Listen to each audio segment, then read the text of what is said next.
Padre, antes de entrar a comentar esta palabra, te pedimos tu gracia, tu favor, abriendo nuestro entendimiento, alumbrando los ojos de nuestro entendimiento, dándonos sabiduría y revelación de lo alto para entender la palabra que tú nos quieres dar en esta mañana. Y la bendecimos en Cristo Jesús. Amén. Voy a pasar entonces al otro micrófono.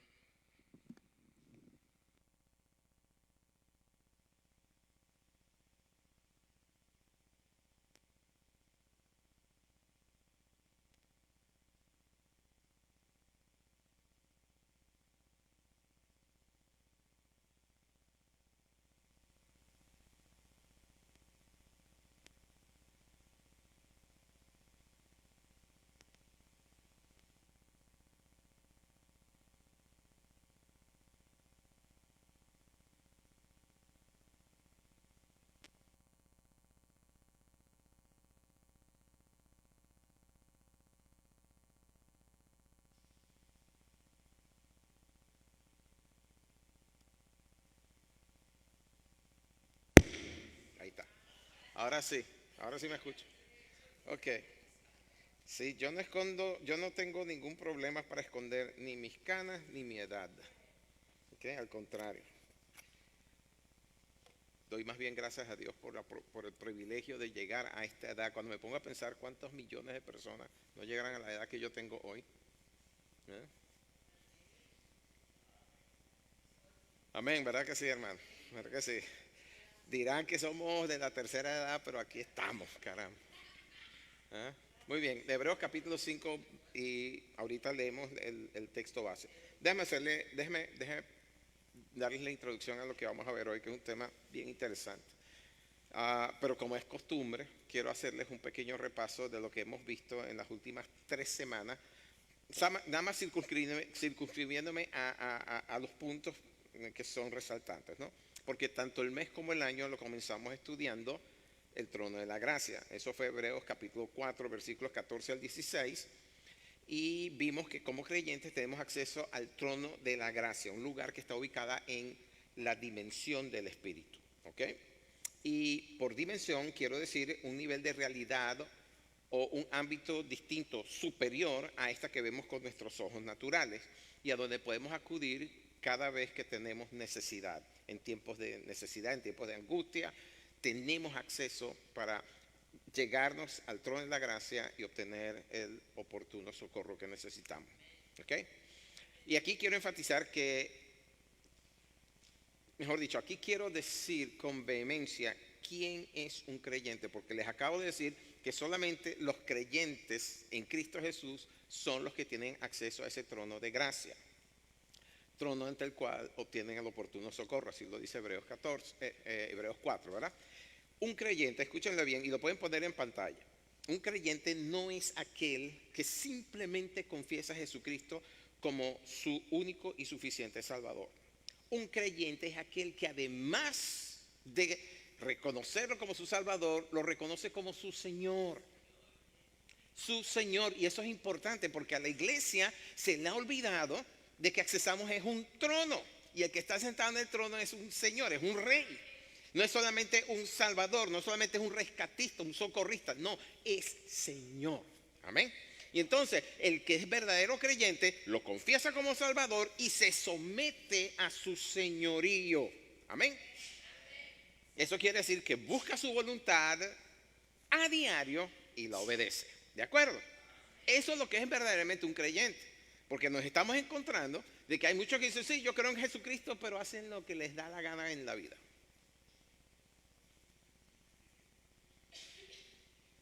Y más de una ocasión les he dicho, no nos pertenecemos a nosotros mismos. Fuimos comprados a precio de sangre. ¿Y usted sabe cuáles son los derechos de un esclavo? Ninguno. Somos esclavos de Jesucristo, pero Él nos trata como sus hermanos. Amén. ¿De acuerdo?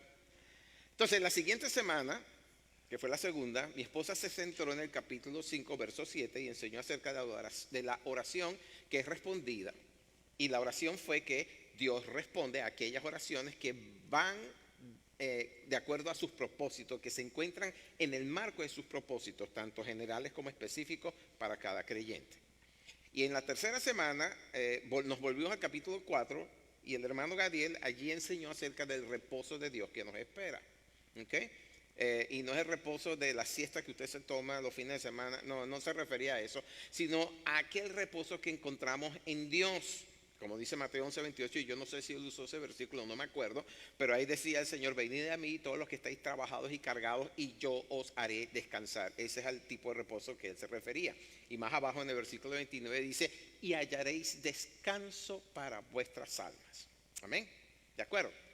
Hoy nos regresamos al capítulo 5. Hicimos 4, 5, 4, nos volvemos al 5. Y el tema que vamos a estudiar se encuentra entre los versículos 1 al 6. Bueno, en realidad abarca más capítulos, ¿ok? Abarca el capítulo 4, el 5, el 6, el 7, llega hasta el 9. Pero estos 6 versículos que vamos a leer hoy nos sirven como base para el tema del sacerdocio. Por esa razón llamé este tema el sacerdocio de todos los creyentes. ¿Usted es un creyente? ¿Usted es un creyente en Cristo Jesús? Entonces usted es llamado al sacerdocio. ¿Por qué entonces el tema lo llamé de todos los creyentes? Justamente porque no hay acepción de personas en el Señor. Todos aquellos que confiesan a Jesucristo y lo tienen como su Señor son creyentes y el sacerdocio les corresponde. Pero eso lo vamos a ir desglosando en esta mañana. Sin embargo, les adelanto que tanto Pedro en su primera carta como Juan dentro del Apocalipsis afirman que somos un sacerdocio. Mira a la persona que está a su lado y dígale: eres un sacerdote. Y si es mujer, dígale sacerdotisa. Eres una sacerdotisa. ¿Ok? ¿De acuerdo, Isaac? Eres un sacerdote. Eres una sacerdotisa tú. Hermano Toño, usted es un sacerdote. Le iba a decir José Antonio, pero Toño, para que no se sienta, ¿verdad? Y la hermana a su lado es una sacerdotisa. A ver. Ahora, no quiero dejar fuera, ahora que estoy mencionando esos versículos, Éxodo 19:6. Ahí Éxodo 19:6 es el capítulo y el verso en donde Dios establece el pacto, el antiguo pacto con Israel, en donde le dice que si le obedecían, que se hacían caso a sus palabras, ellos serían para él un reino de sacerdotes y gente santa. A ver. Entonces, de una vez quiero que entiendan que eso, ser sacerdotes, ser sacerdotisas de Dios, es nuestra verdadera vocación. Olvídese del pastor, del evangelista, del apóstol, del profeta. No, eres un sacerdote. Esa es tu verdadera vocación. Porque como está escrito, pertenecemos a un reino, a una nación, a un linaje, a un pueblo que fue constituido para ser sacerdotes apartados para Dios. Ahora, no confundamos dones con vocación, ¿ok? Son dos cosas distintas. Podemos tener la misma vocación y a la vez tener dones distintos y funciones distintas dentro del cuerpo o dentro del sacerdocio. Vamos a leer estos dos versículos que están en el Nuevo Testamento para que ustedes vean el basamento bíblico de eso. Primera de Pedro 2 y verso 9 dice: mas vosotros, se refiere a todos nosotros, sois ¿qué? Linaje escogido, real sacerdocio, nación santa, pueblo adquirido por Dios, para que anunciéis las virtudes de aquel que os llamó de las tinieblas a su luz admirable. Y en Apocalipsis capítulo 1 y verso 6, y también Apocalipsis 5 y versículo 10, leyendo en la Nueva Traducción Viviente, dice: Él ha hecho de nosotros un reino de sacerdotes para Dios su Padre. Y en el 5:10 dice que, un poquito el preámbulo, que cuando, los 24 ancianos y los 4 seres vivientes entonan un cántico, ¿okay? Y es un cántico nuevo, un cántico espiritual, un canto inspirado, y dice: y la has transformado en un reino de sacerdotes para nuestro Dios. Y lo más tremendo es que reinarán sobre la tierra. ¿Se dan cuenta? ¿Se dan cuenta? Pedro nos describe como un real sacerdocio. Y eso es significativo porque la palabra real, que se deriva de la palabra rey, es la descendencia de un rey, ¿ok? Es el linaje del rey y se le conoce como la realeza, ¿ok? Eres realeza de Dios. Yo no sé cómo piensan de ti en tu casa, cómo piensan de ti en tu trabajo, cómo piensan de ti en la calle, no sé. Pero aquí dentro eres realeza de Dios. El reino te mira y te dice, ella es de la realeza, ella es una princesa, él es un príncipe, han sido llamados para reinar en esta tierra. Amén. Así que como hijos de Dios, somos hijos del gran rey. Y por lo tanto, pertenecemos a la realeza. Nos pincharán y la sangre saldrá roja, pero es azul en el reino. Somos de sangre azul. Ese es nuestro linaje espiritual. Y lo somos porque somos adoptados como hijos de Dios. Tenemos el espíritu de adopción, que es el otro nombre que se le da al Espíritu Santo en Romanos 8. Lo dice Pablo así, ¿verdad? Ahora, en cuanto al sacerdocio que fue establecido por Dios, la Biblia solamente nos habla de dos tipos de sacerdocio. El sacerdocio arónico, el levítico, aquel que todos conocemos. Pero hay un segundo sacerdocio, y ese es el de Melquisedec. Pero históricamente hablando, el sacerdocio no comenzó ni en el Éxodo ni en el libro de Levítico. Comenzó mucho antes. Históricamente hablando, el sacerdocio comenzó en el mundo cuando el ser humano entendió una sencilla pero trascendental verdad. Y es que necesitaba acercarse a Dios. Necesitaba acercarse y acercarse de la manera correcta. ¿Por qué digo que el ser humano entendió esa verdad? Porque desde los tiempos más antiguos, en todas las culturas, siempre existió algo parecido a un sacerdote. En los pueblos paganos de la antigüedad, el sacerdote es el que siempre sabía qué hacer, tenía todas las respuestas. Cuando la gente tenía miedo, cuando en su mente permeaba la idea de que los dioses estaban airados y algo tenían que hacer. Ponme la caricatura en la pantalla, por favor. Ahí se los estoy ilustrando. La caricatura en donde dice que los dioses estaban airados y tenía algo que hacer. ¿Lo están viendo ahí? Eso era lo que permeaba en la mente de los antiguos, de los paganos, los que no sabían, pero empezaron a buscar a Dios a su manera, no tenían la instrucción. Y lo que se decían a sí mismos es, tengo que hacer algo para aplacar la ira de los dioses, porque si no hago algo y Dios está molesto, me cae la plaga. Así pensaban. Entonces el sacerdocio, antes de que se estableciera en el Éxodo y en el Levítico, o sea, como 3000 años después ya existía el sacerdocio. Los pueblos paganos tenían sacerdotes. Los agarraban. Tú eres el que más sabe, eres el sacerdote. Y así andaban. En cambio, en la Biblia encontramos una verdad. Y es que el Dios verdadero, el creador de todas las cosas, no estaba buscando un sacerdote que lo aplacara. No estaba buscando un sacerdote que con las ofrendas que traían lo manipulara. No, él lo que estaba buscando era un hombre o una mujer que lo representara en la tierra. El sacerdocio es totalmente distinto a lo que la gente entiende que es. Porque el sacerdote es ungido por Dios para representarlo en la tierra. Amén. Si profundizamos en esa verdad y lo consideramos, entonces es muy posible que Adán, cuando fue puesto en la tierra, cuando fue creado para ser el primer sacerdote en la tierra, el primer representante de Dios en la tierra. La Biblia no lo dice específicamente, pero Adán fue creado a la imagen y semejanza de Dios para vivir en la presencia de Dios, para caminar con Él en obediencia, pero para gobernar aquí en la tierra. Eso sí, sometido a la autoridad de Dios. Piénsalo.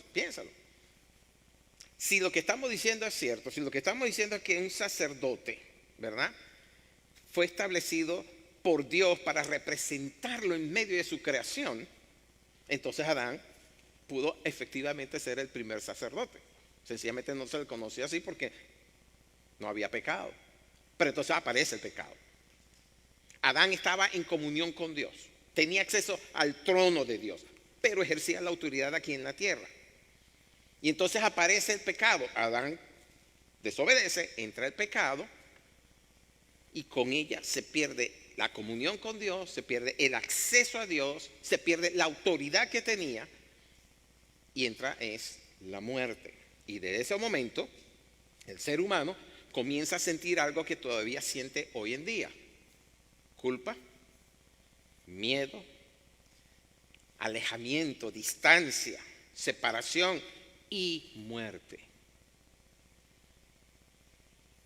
La gente no anda con unos letreros aquí arriba que uno los ve de todos los temores que tiene, pero la mayoría de la gente tienen esos temores. ¿Okay? La mayoría de la gente. Los hijos de Dios no deberían de tener ese tipo de temores. Al contrario, el hijo de Dios debe saber que no importa lo que haga, no importa lo que pase, yo sé a dónde voy a llegar. Puedo confiar en él. O como dijo Job, aunque él me matare, en él confiaré. Entonces, pudiese ser que Adán fuera el primer sacerdote. Pero entonces aparece en escena Abel, su segundo hijo. Ustedes saben que ellos tuvieron al principio dos hijos, Caín y Abel. Abel era el segundo, Caín era el primogénito. Pero aparece en escena Abel y trae una ofrenda. Ahora, Abel no era un levita, porque Levina sería como unos 2000 años después y Moisés unos 500 años más. O sea que la ley comenzaría, que vino con Moisés, aparecería 2500 años después de Abel. No existía la ley, no existía el tabernáculo. ¿Okay? Pero Abel sabe, entiende, y esto probablemente porque se lo dijo su papá Adán, que él tenía que acercarse a Dios con reverencia. Y entonces escoge lo mejor de su ganado porque era pastor de ovejas y lo presenta como un sacrificio. Y lo que estaba haciendo allí era lo que en Hebreos dice figura y sombra de las cosas que iban a suceder después. Era un acto profético lo que él estaba haciendo. Fue como una señal temprana de lo que después sería el sistema de sacrificio instituido en Levíticos. ¿Por qué? Bueno, porque como ya sabemos, la paga del pecado es muerte, Romanos 3:23. Y después sabemos por Hebreos 9 y Levíticos 17 que la vida se paga es con vida. ¿Ok? Derramamiento de sangre. Sin derramamiento de sangre no hay remisión de pecado. La única forma de quitar la muerte eterna es con derramamiento de sangre. ¿Ok? Y entonces el hombre ahora desprovisto de acceso, en ese tiempo estoy hablando, necesita que alguien se pare en la brecha por él. Más adelante aparece un hombre que es llamado en la Biblia por Dios mismo, hombre justo, sin tacha. ¿Ok? Se llamaba Job. Me encanta el personaje de Job. No me gusta por dónde pasó, pero me encanta ese personaje. Me encanta su carácter. ¿Ok? Job, dijo Dios en Ezequiel 14:20 que si hoy, en ese momento, estuvieran vivos Job, Noel y Daniel, solamente ellos salvarían sus almas por lo justos que eran. Imagínense ustedes. Ni Moisés entraba en esa lista. Ni Moisés, ni Samuel, ni Elías, ni Isaías, grandes profetas de Dios. Solamente estos tres. Entonces, esto nos habla del carácter de estos tres varones, ¿no? De Daniel, Noel, Daniel, Noel, el otro, Daniel, Noé y Job. ¿Okay? Job era un hombre recto. No era israelita, no era levita. Es más, dicen los estudiosos que él vivía en una zona al norte de Arabia, ni siquiera vivía cerca de Canaán. Y en su tiempo no había templo, pero sí había un altar que él mismo se había construido. Tenía el fuego y tenía la ofrenda para el sacrificio. Y cada mañana, dice la palabra, que él ofrecía un sacrificio, una ofrenda presentaba a favor de sus hijos, por si acaso ellos hubieran pecado. Ese era el gran temor de Job, que sus hijos hubieran pecado e hiciesen airar a Dios por su conducta. Y por lo tanto, actuaba como sacerdote dentro de su propia casa. Intercedía por sus hijos, los cubría con oración y se presentaba delante de Dios a favor de ellos. Y eso es una poderosa imagen de cómo deberíamos nosotros manejar nuestros hogares. Yo, sacerdote de Dios. Y con eso Job estaba mostrando lo que sería el corazón del verdadero sacerdocio, ser constituido por Dios a favor de otros. Ahora llegamos al Éxodo y Dios rescata a Israel de Egipto con la intención de formar un pueblo con no solamente identidad, también con un pacto y un propósito. Y aquí es importante recordar algo. El plan original de Dios, cuando saca a Israel de Egipto, no era que una sola tribu fuera la escogida para ejercer el sacerdocio. El plan era que toda la nación, las 12 tribus, fueran una tribu sacerdotal, una nación de sacerdotes. Éxodo 19:6 lo leímos, se lo mencioné al principio. Me serán un reino de sacerdotes, no una tribu, sino un reino de sacerdotes y gente santa. En otras palabras, Israel iba a ser la nación que representara a Dios delante de las demás naciones. Iban a ser un pueblo apartado, consagrado, santo y diferente a los demás pueblos de la tierra, con acceso y responsabilidad espiritual. Un pueblo que caminara con Dios y diera a conocer su grande nombre al mundo. Pero entonces ocurre algo que marca la historia, que la cambia. Es cuando de repente se hacen un becerro de oro. Éxodo capítulo 32. Moisés ha subido al monte porque Dios lo llama al monte y está 40 días allá arriba. Y en el interín, esta gente empezaron a inquietarse. Tenían apuro. No sabemos qué ha pasado con este Moisés, si está vivo o muerto. Haznos dioses a quien sigamos. Y se crearon el becerro de oro, el bendito becerro de oro. Cuando Dios ve eso, le dice a Moisés, baja porque el pueblo ya se echó a perder, ya se extraviaron. Y cuando baja Moisés, lo que encuentra es a un pueblo que estaba en pleno desenfreno, adorando un ídolo. Y en ese momento Moisés hace esta pregunta, y eso está en Éxodo 32:26, si lo quieren anotar. Él le pregunta, ¿quién está por Jehová? Júntese conmigo. La palabra dice que fueron los levitas, los hijos de Leví, los que respondieron a ese llamado. Y entonces, cuando el resto de la nación falló en su consagración a Dios, Leví se alineó con Dios. Y ahí es donde entonces el sacerdocio levítico se formaliza. Nace el sacerdocio levítico dentro de Israel. Dios los aparta a ellos. Ustedes se han consagrado hoy como sacerdotes para el resto de la nación, por cuanto ellos se apartaron de mí. Pero dentro de ese linaje, dentro de esa tribu, escoge a Aarón como sumo sacerdote. Y de Aarón entonces, el linaje de Aarón, los hijos de Aarón y los nietos de Aarón y los bisnietos de Aarón, es que se escogía al sumo sacerdote, normalmente el primogénito de cada una de esas generaciones. Y ese sacerdocio tenía una función clara: presentarse delante de Dios con sacrificios de sangre, con incienso, que representa adoración, y con reverencia para que el pueblo pudiese tener acceso a Dios. Lamentablemente, ese sacerdocio, aunque santo, era limitado por la sencilla razón de que ellos eran también hombres, ¿verdad? Hombres que tenían debilidades, que habían nacido en pecado, igual que el resto de la humanidad. Y por lo tanto, ellos también necesitaban ofrecer sacrificios por sí mismos antes de poder entrar en la presencia de Dios. Y entonces aquí es donde entra Hebreos capítulo 5, y básicamente lo que el autor nos va a decir aquí es que el sacerdocio levítico existía, que era necesario y que fue constituido a favor de hombres, pero que ahora había llegado uno superior, es decir, un sacerdocio superior, un sacerdocio que era perfecto y que iba a ser eterno.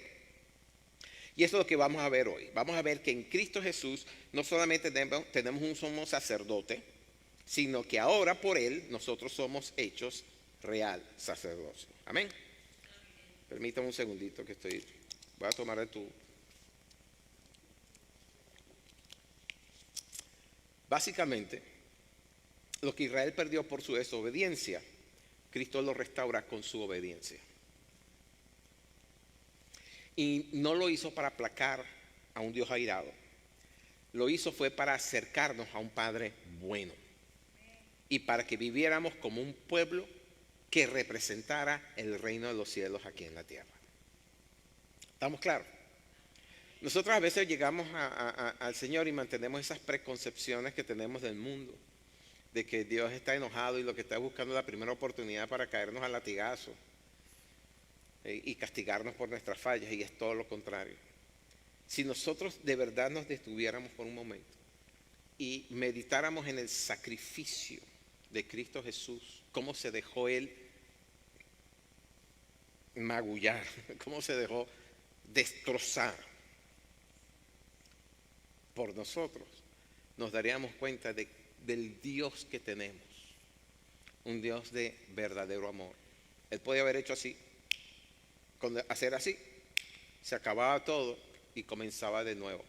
¿Cómo que dicen eso en dominó? Caída y mesa limpia, algo así. Dice, no, tirada todas las, vamos a volver a comenzar este juego. Pero no, Dios amó su creación y dijo, la voy a rescatar. El precio va a ser muy alto, va a ser la vida de mi propio hijo, pero los voy a rescatar. Amén. Vamos al texto entonces, Hebreos capítulo 5, y lo vamos a leer en la Nueva Traducción Viviente. ¿Ok? Dice así: todo sumo sacerdote es un hombre escogido para representar a otras personas en su trato con Dios. Él presenta a Dios las ofrendas de esas personas y ofrece sacrificios por los pecados. Y puede tratar con paciencia a los ignorantes y descarriados, porque él también está sujeto a las mismas debilidades. Aquí está hablando es del sacerdocio levítico, ¿ok? El sacerdocio conformado por hombres normales, comunes y corrientes. Por esa razón, dice el versículo 3, debe ofrecer sacrificios tanto por sus propios pecados como por los del pueblo. Y nadie puede llegar a ser sumo sacerdote solo porque desee tener ese honor. En otras palabras, nosotros no somos sacerdotes porque deseamos el sacerdocio. No, somos sacerdotes porque fuimos escogidos para ello. Amén. ¿De acuerdo? Fuimos escogidos y fuimos escogidos desde antes de la fundación del mundo. ¿Ok? Tiene que ser llamado, continúa el versículo 4 diciendo, tiene que ser llamado por Dios para ese trabajo como sucedió con Aarón. Por eso, versículo 5, Cristo no se honró a sí mismo haciéndose sumo sacerdote, sino que fue elegido por Dios, quien le dijo, tú eres mi hijo, hoy he llegado a ser tu padre. Me detengo ahí por un momentito antes de leer el siguiente versículo. Eso es exactamente lo que Dios nos dice a cada uno de nosotros. Si entendemos la dimensión de la vocación a la cual hemos sido llamados como sacerdocio. Yo te he engendrado hoy, tú eres mi hijo, tú eres mi hija. El día que tú aceptaste a Cristo Jesús como tu Señor y tu Salvador, eso es exactamente lo que ocurrió en tu vida espiritual. Has llegado a ser ese día, llegaste a ser hijo e hija de Dios y has sido llamado a ejercer un sacerdocio en este mundo. Ahora, en lo que a Cristo Jesús se refiere, dice el versículo 6, y en otro pasaje Dios le dijo, tú eres sacerdote para siempre según el orden de Melquisedec. Ahora, como podrán haber observado,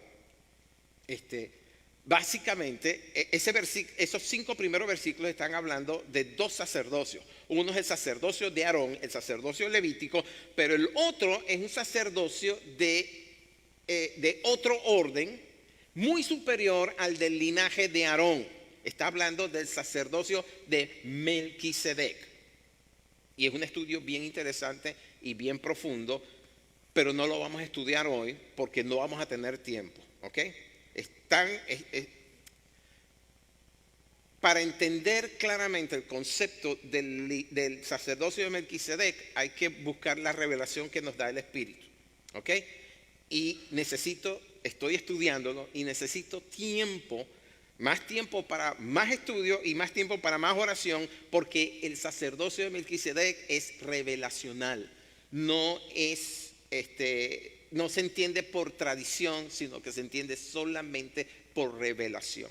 El día que se les encienda o que se nos encienda el bombillo aquí, no solamente de lo que representa el sacerdocio de Melquisedec, sino que del hecho que nosotros como hijos de Dios llamamos un sacerdocio, pertenecemos al sacerdocio de Melquisedec y no al de Aarón, muchas cosas cambian, pero así.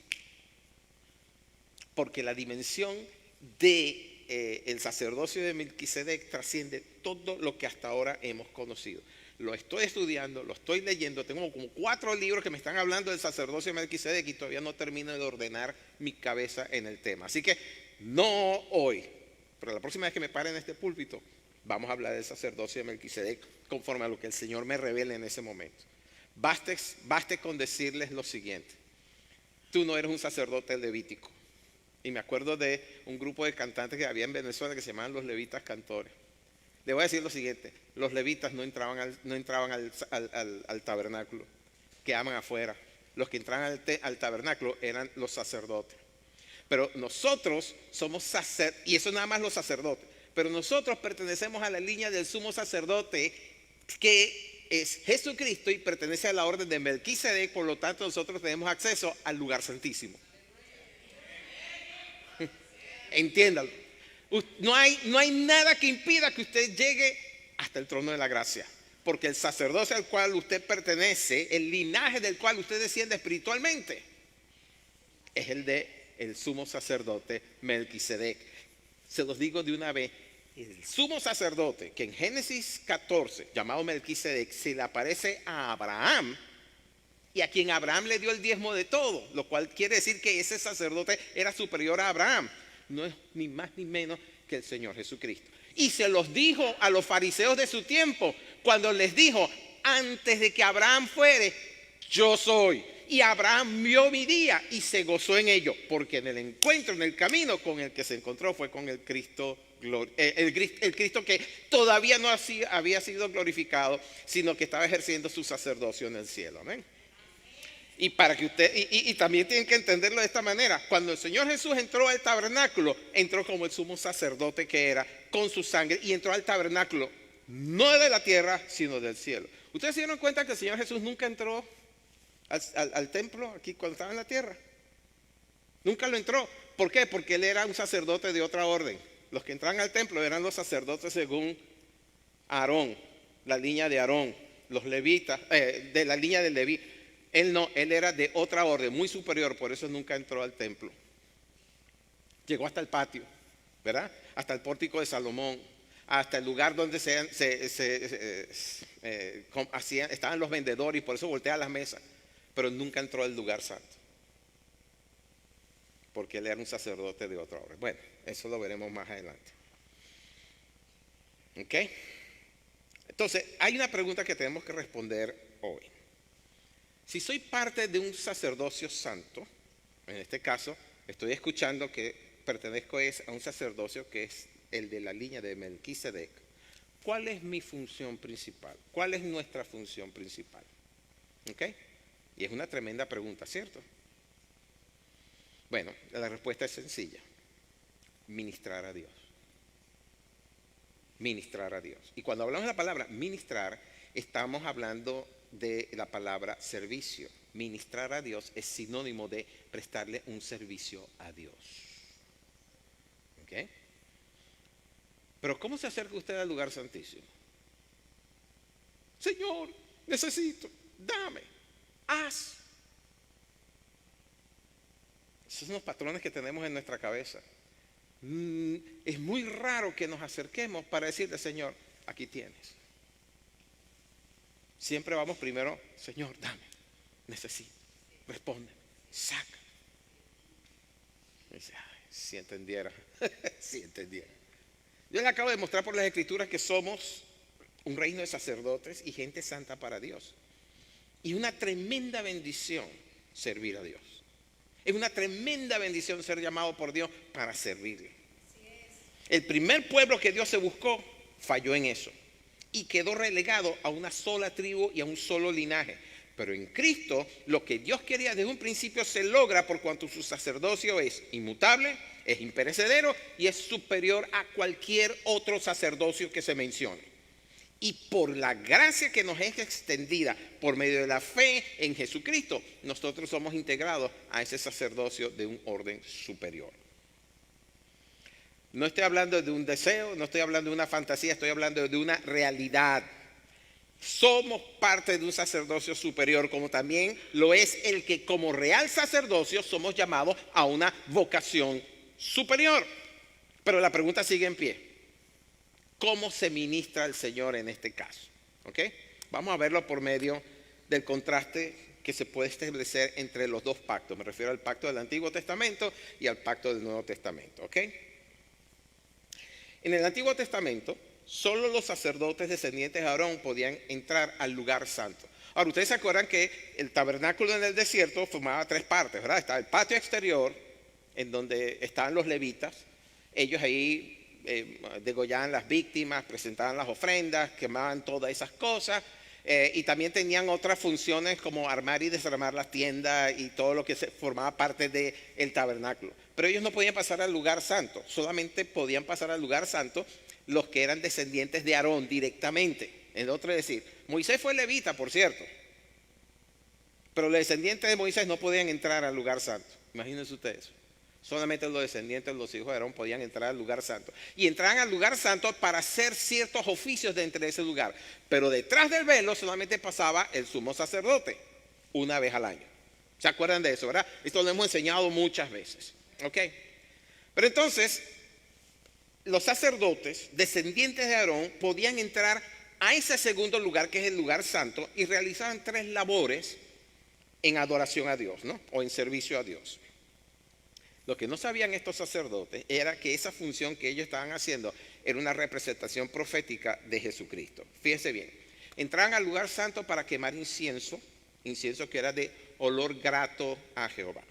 Y quemar incienso es una representación de lo que es la adoración. ¿Ok? El incienso, la nube. Creo que en segunda de Crónicas, creo, cuando Salomón dedica el templo, están los sacerdotes adentro y de repente el lugar se llenó de la gloria de Dios, el humo de la gloria de Dios llenó. Ellos tuvieron que salir corriendo porque no podían estar en la presencia de Dios, pero ellos habían entrado con adoración. Si ustedes leen todo ese capítulo, el que lo precede y el que le sigue, ustedes se darán cuenta de todo el sacrificio, de los miles de sacrificios que fueron presentados en ese momento. Era un acto de adoración. Bueno, estos sacerdotes, los que podían entrar hasta el lugar santo, entraban para quemar incienso. Era lo primero que hacían. Agarraban el fuego que había allí y lo ponían en el incensario, ¿verdad? Y lo movían adentro, ¿verdad? Para que el lugar se llenara de un aroma que era agradable a Dios. ¿Ok? Estaba compuesto por 4 elementos que bien mezclados daban esa fragancia. Y nuestro Señor Jesucristo es, según Efesios capítulo 5 y verso 2, esa ofrenda y sacrificio en olor fragante. Por eso que en algún lugar se nos dijo, tenemos que oler a Cristo, siendo un sacrificio de olor fragante a Dios.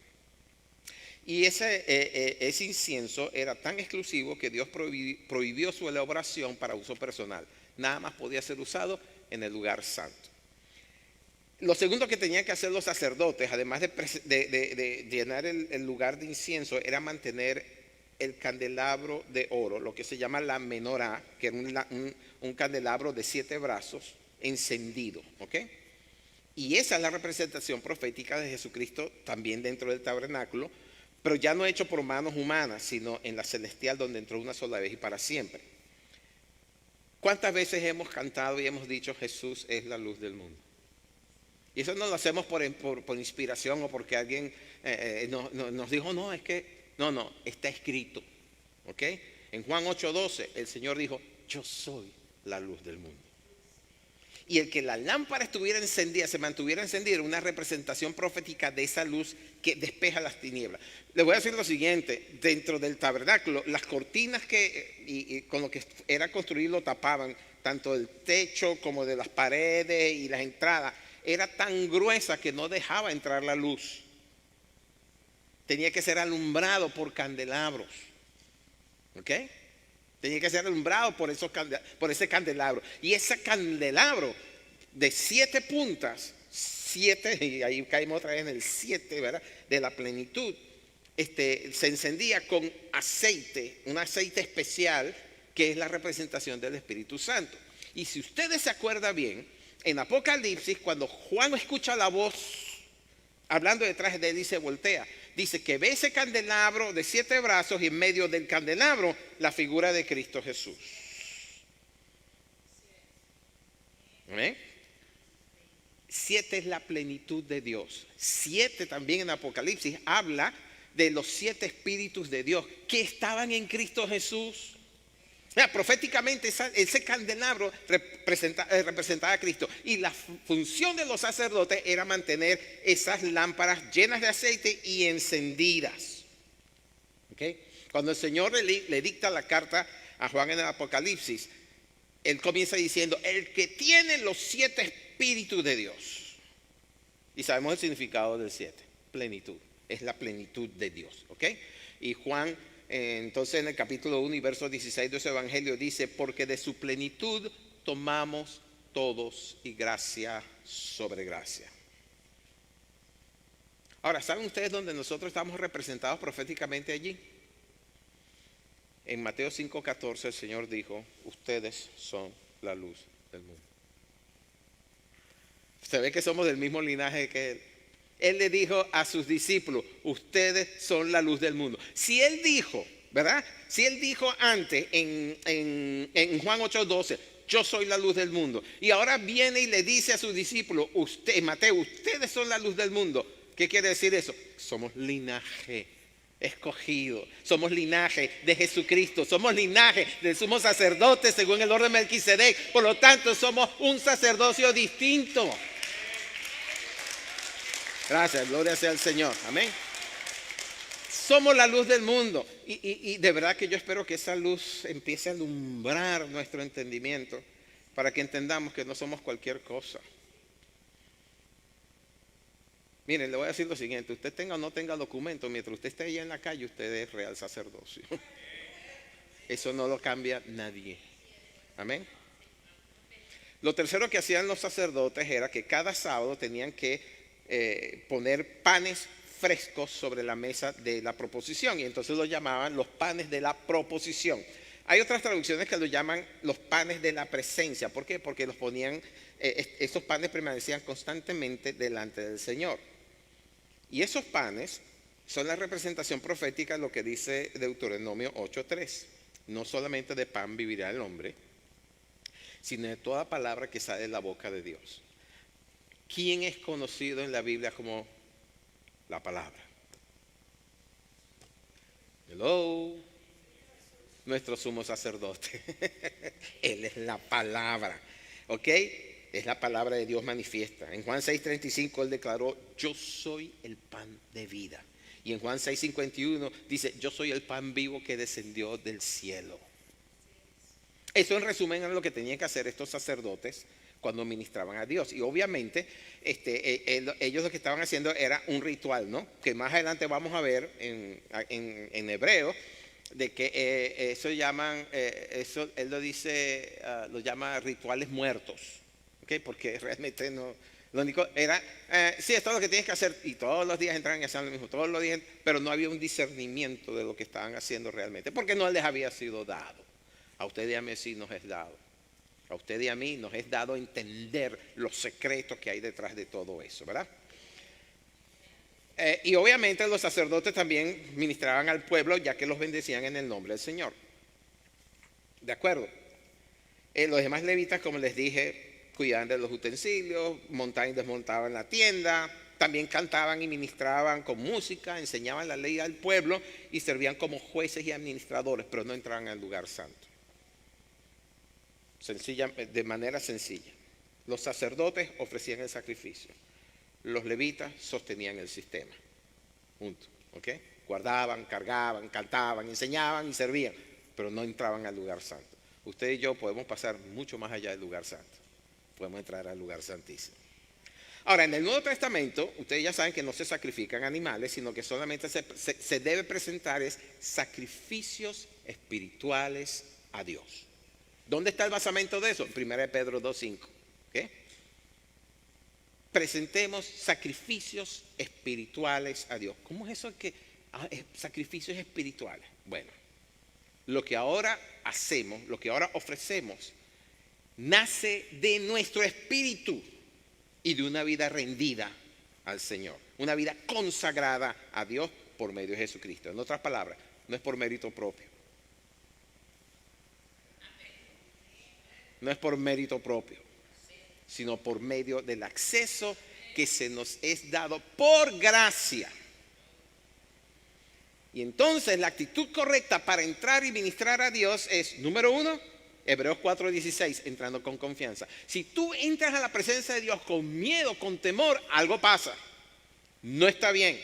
Entramos a la presencia de Dios con confianza. Por lo tanto, podemos entrar con confianza y acercarnos ante el trono de la gracia, donde obtenemos la ayuda que necesitamos, ¿sí? Pero si vas a entrar con temor, si vas a entrar con desconfianza, si vas a entrar con nerviosismo,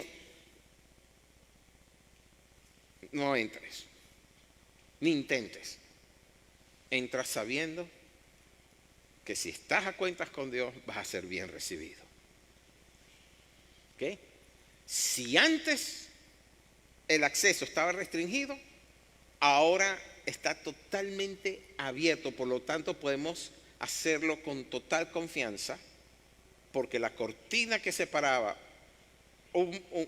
el lugar santo del Santísimo ya fue removida. El segundo, tenemos que entrar es con adoración, pero adoración en espíritu y en verdad, es decir, con la mente y con el corazón, consagrados a Él, es decir, en santidad. Y esos sacrificios espirituales son los frutos del producto de una vida transformada por el Espíritu, transformada por la palabra que mora en nosotros. Usted sabe que cada vez que usted aprende algo de la palabra, algo que usted lee esa palabra, es el Salmo 19, dice que la ley de Jehová es perfecta, que convierte el alma. Ok, bueno, Romanos 12:1 dice, en la Reina Valera, pónmelo por ahí por favor, que entramos consagrando nuestro cuerpo. Dice, presentad vuestros cuerpos en sacrificio vivo, santo, agradable a Dios. Ese es vuestro culto racional. Ok, después viene Hebreos 13:15, también Reina Valera. Lo hacemos con lealtad a Dios, con lealtad a su nombre. Así que ofrezcamos siempre a Dios por medio de Él, se refiere a Jesucristo, sacrificio de alabanza. Es decir, frutos de labios que confiesan su nombre. Lo confesamos como lo que es nuestro Señor, nuestro Salvador, el creador de todas las cosas, el alfa y el omega, el principio y el fin, y el que ha de regresar pronto. ¿Ok? Después lo hacemos conforme a Hebreos 13:16, haciendo el bien. Okay, dice, y de hacer el bien y de la ayuda mutua no os olvidéis, porque de tales sacrificios se agrada Dios. Con oraciones, obviamente. Apocalipsis 5:8 al 10 dice, y cuando hubo tomado el libro, los 4 seres vivientes y los 24 ancianos se postraron delante del Cordero. Todos tenían arpas y copas, ¿les parece? ¿Les ha conocido eso? Arpas y copas de oro llenas de incienso, que son las oraciones de los santos. Entramos con alabanza. Hay varios salmos que dicen, entrar por sus puertas con acción de gracia, con alabanza, ¿verdad? Apocalipsis 5:9 y 10 dice, y cantaban un nuevo cántico diciendo, digno eres de tomar el libro y de abrir sus sellos, porque tú fuiste inmolado y con tu sangre nos has redimido para Dios de todo linaje y lengua y pueblo y nación, y nos has hecho para nuestro Dios reyes y sacerdotes, y reinaremos sobre la tierra. Tienes más autoridad de la que crees o de la que conoces. Finalmente, Filipenses 4, versículo 18 dice, pero todo lo he recibido, este es Pablo, ¿verdad? Hablando, todo lo he recibido y tengo con abundancia. Estoy lleno, habiendo recibido de Epafrodito lo que enviasteis, olor fragante, sacrificio acepto, agradable a Dios. Pablo ahí lo que está hablando es de la ofrenda que había recibido para su ayuda, su mantenimiento, su sustento, mientras él hacía el ministerio, ¿verdad que sí? Aunque también leemos que él hacía carpas porque él no quería depender de nadie, él trabajaba. Pero dice que esa ofrenda que le habían sido dada para él era un sacrificio acepto de olor fragante delante de Dios. Y aquí he enseñado, cada vez que tú das una ofrenda, cada vez que tú siembras algo en el reino de Dios, estás sembrando parte de tu vida. ¿Cuántas horas trabajas a la semana? Algunos trabajarán 40, otros 60. Habrá quienes nada más trabajan 15. Pero si tú ofrendas de lo que recibiste por paga, estás ofrendando horas de vida. Y eso es agradable a Dios. Amén. Wow. Ay, la verdad que vamos a tener que hacer más larga nuestra adoración porque estamos terminando a las 11:30. ¿Eh? Y justamente comenzó a llover. Eso quiere decir que aquí se van a quedar. Yo me voy a extender. No. Yo quiero que entiendan esto. Es mi objetivo en esta mañana que ustedes puedan entender lo siguiente. En el antiguo pacto, el sacerdote ministraba a Dios con sangre ajena. Animales, becerros, machos cabríos, ¿verdad? Lo hacía con sangre ajena, con fuego e incienso en un altar terrenal. En Cristo, más bien, ministramos con oración, alabanza, obediencia y una vida completamente rendida. Esos son los sacrificios espirituales que a Dios le agrada y que son aceptos por medio de la sangre de Cristo Jesús. Todo lo que Cristo hizo fue para que nosotros pudiésemos hacer todas estas cosas. En otras palabras, para que ya no estuviéramos lejos, sino que estuviéramos bien cerquita, a los pies del trono, ahí sentaditos a los pies del Señor, contemplando la hermosura de nuestro Dios. Hay algo que tiene que cambiar en nuestra manera de pensar y en nuestra manera de actuar. Y es que cuando entramos a la presencia de Dios es para deleitarnos en Dios y permitir que Dios se deleite en nosotros. No es para pedir, para recibir, para decir, para quejarnos de la vida que estamos llevando. No. Eso no es un acto de adoración. Un acto de adoración quiere decir: entro con gratitud por lo que tengo y lo que no tengo, por lo que me has dado y lo que no me has dado. Entro agradecido porque puedo accesar la fuente misma de la vida. Y eso gracias a que la vida misma se sacrificó por mí, Cristo Jesús. Amén. ¿Qué tal si nos ponemos de pie entonces? Entiendan que somos un real sacerdocio. Eso quiere decir que somos un sacerdocio de otro orden, de un orden superior. No somos cualquier cosa.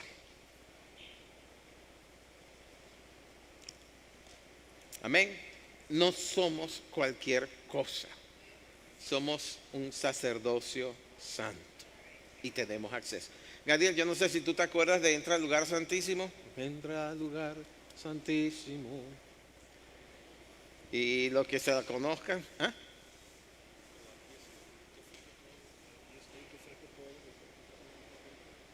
también me sirve.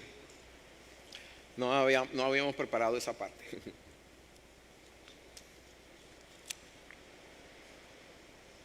Pero el punto es sencillo. Dios nos ha dado la oportunidad, porque el que nos constituyó sacerdotes ya nos llamó por medio de Cristo Jesús. Amén.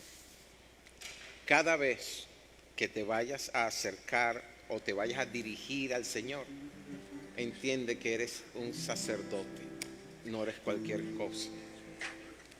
No eres simplemente una criatura, no, eres un hijo, eres una hija. Y con esa identidad, la de hijo y la de hija, es la cual te puedes acercar con confianza ante el trono de la gracia. ¿Quién de ustedes, si su hijo o su hija pequeña entra corriendo a su habitación, usted lo echa afuera porque no pueden entrar? Al contrario, dice: sí, ven acá, mamá, móntate en la cama, tenías miedo, ven a ver el televisor. Así hago yo con mis nietos. Cuando vienen, y qué bonito se ve cuando se sientan al lado de uno y están y se duermen. La primera vez que Mateo se acostó en la cama y se recostó sobre mi pecho y se quedó dormido, es que yo no quería ni respirar, porque estaba deleitándome en ese momento. Entró Tami, nos miró y Tami se le aguaron los ojos. Es una ternura. Bueno, esa misma ternura la puedes tener tú con el Padre. El Padre está esperando justamente eso. Y hay una figura en la Biblia que nos dice que lo hacía. Era ya un adulto, un joven adulto, pero lo hacía. Se llamaba Juan. Él se recostaba sobre el pecho del Señor.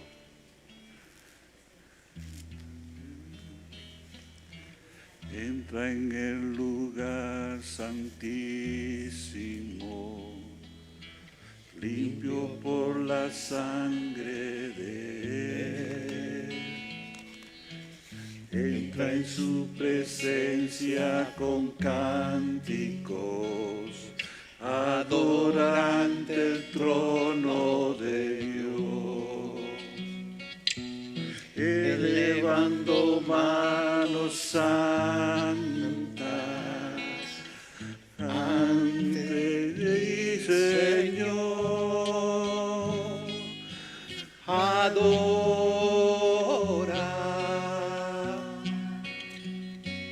a Cristo.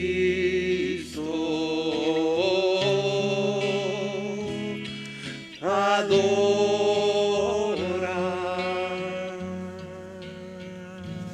a Cristo. Vamos desde arriba. entra en el lugar santísimo, limpio por la sangre de Él. Entra en su presencia con cánticos, adora ante el trono de Dios, elevando manos santas al Rey Señor, adora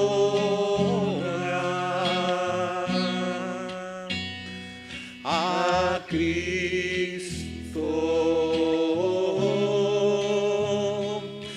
oh adora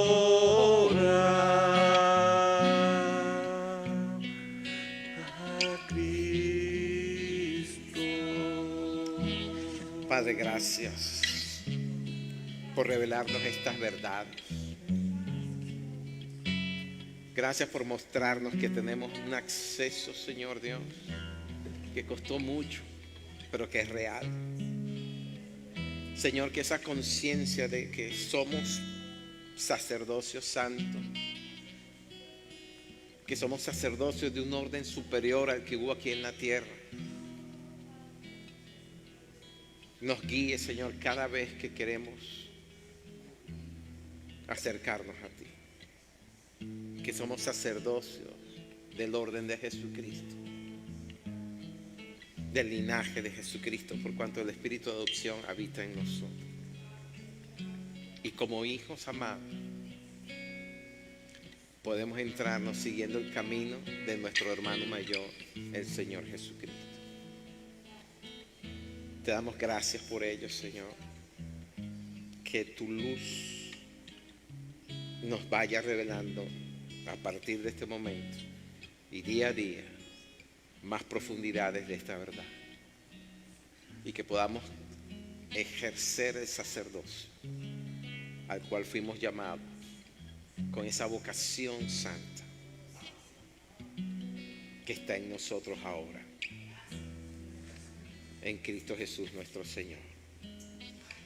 Y tu bendición, Padre, repose sobre cada uno de los que estamos aquí en esta mañana. Que la bendición del Padre, del Hijo y del Espíritu Santo no solamente sea sobre nosotros, sino vaya delante de nosotros y nos rodee. Y que tu nombre a través de nuestra vida sea un testimonio real de que tú eres el Todopoderoso y que ya vienes de camino en Cristo Jesús. Amén y amén. Dios los bendiga.